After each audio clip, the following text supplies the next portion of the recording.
Today I'm cooking my favorite dessert, fried sweet potato balls, or in Thai, khanom khai tao, which means tortoise egg. It's quite easy to make, delicious and very addictive. Crispy on the outside, soft and chewy on the inside. This recipe is for 12 to 15 servings and it can be prepared in advance. Let's start with preparing the sweet potatoes. There are two types here to make purple and orange sweet potato balls. Peel off the skin from 600 grams of orange sweet potatoes and set aside.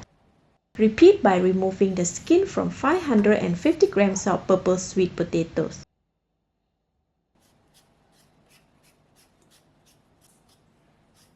Place them on a plate for now. Then remove both ends. Cut them into small pieces, about 2 inches square.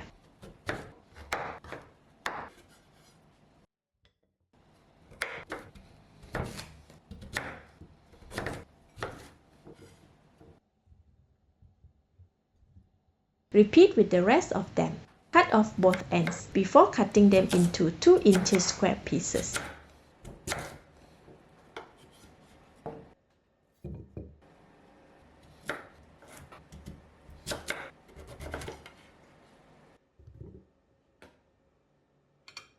Give them a rinse to wash off any remaining debris.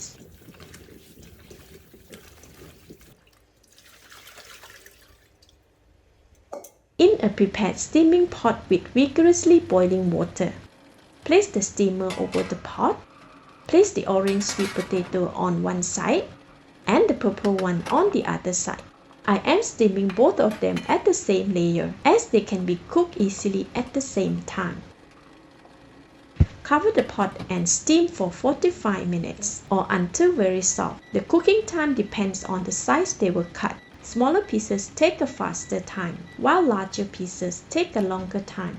While waiting for the sweet potatoes, let's prepare the flour mix. In a large mixing bowl, add 300 grams of tapioca flour,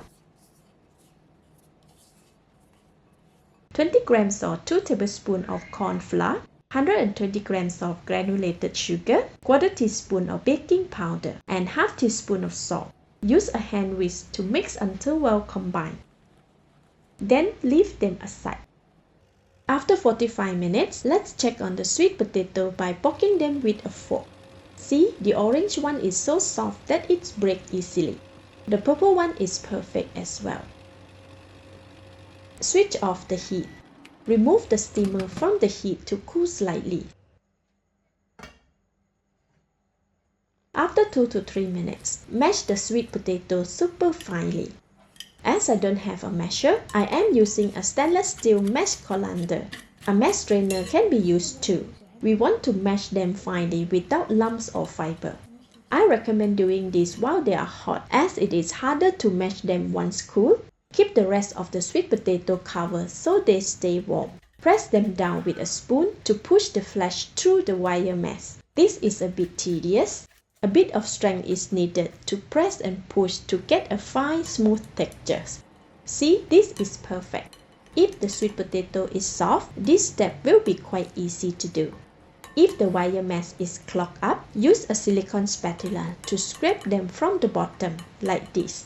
Repeat this process until all the orange sweet potato have turned into fine mesh.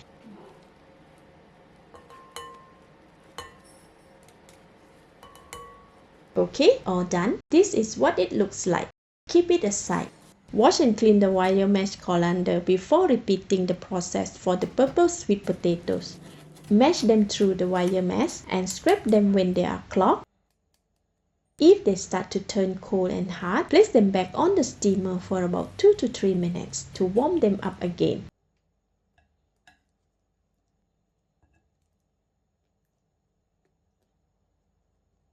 And we are done. Leave them aside. Now we can make the sweet potato ball dough. Start with the orange one. Pour half of the flour mixture into the mixing bowl with the mashed sweet potato. Add about 80 ml of coconut cream. And mix thoroughly. Add it a little at a time as the dough should not be too soft.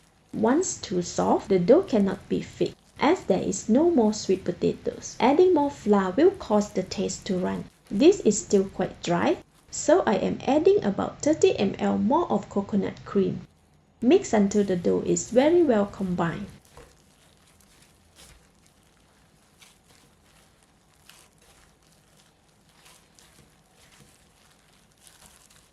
Almost perfect. Add another 10 ml and mix again.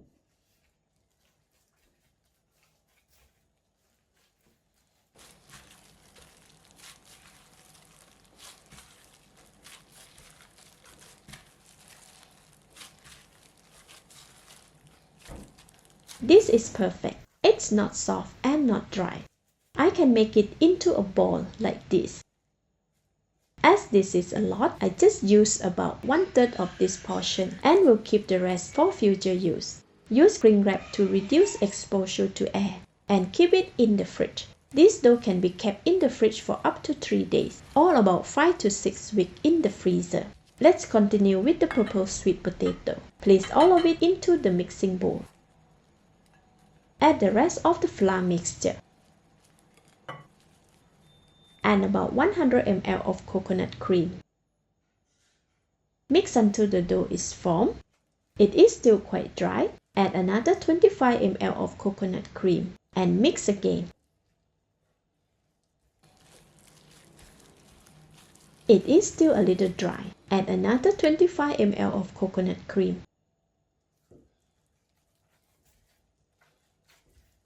Alright, now it is at the perfect consistency, as it can be formed into a ball like this. Note, the amount of coconut cream used is only an estimated amount.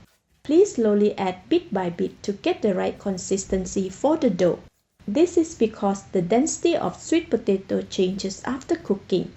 As there is too much dough, I am using only 1/3 of this portion and keep the rest in the airtight cling wrap in the fridge or freezer.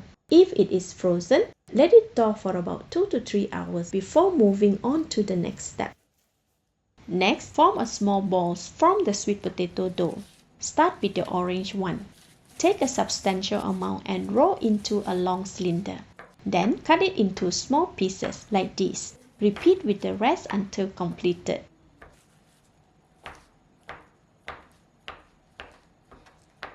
Next, roll each piece into a round ball. Leave it aside on a plate. They do not need to be perfect sphere, as they will be at the correct shape once fried. Alright, all done. Repeat with the purple dough, rolling it to a long cylinder before cutting into small pieces. Finally, roll them into round sphere.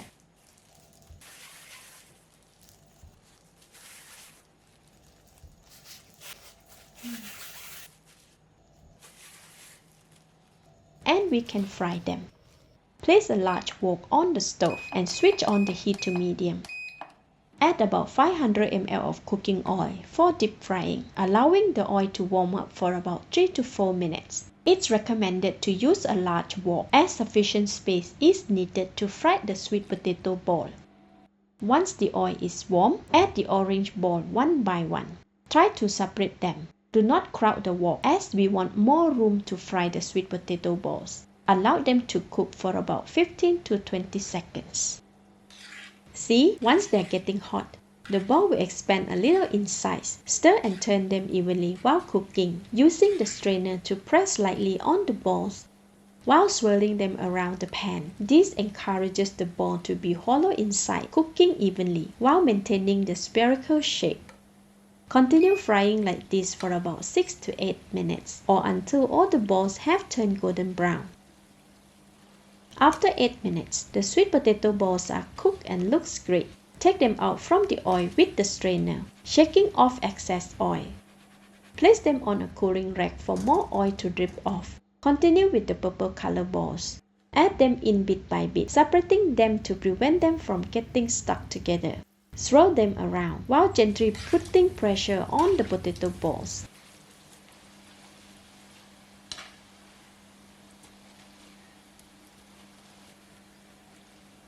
After about 7 minutes, it is done. Remove them off the wok with a strainer and leave them with the first batch. Lastly, fry the orange and purple sweet potato balls together. Put all of them in the oil and repeat, letting them cook for about 6 to 8 minutes or until golden brown.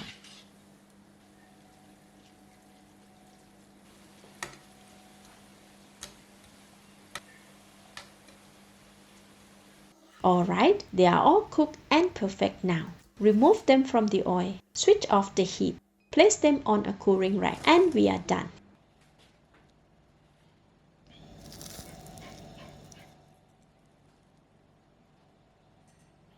Let's eat!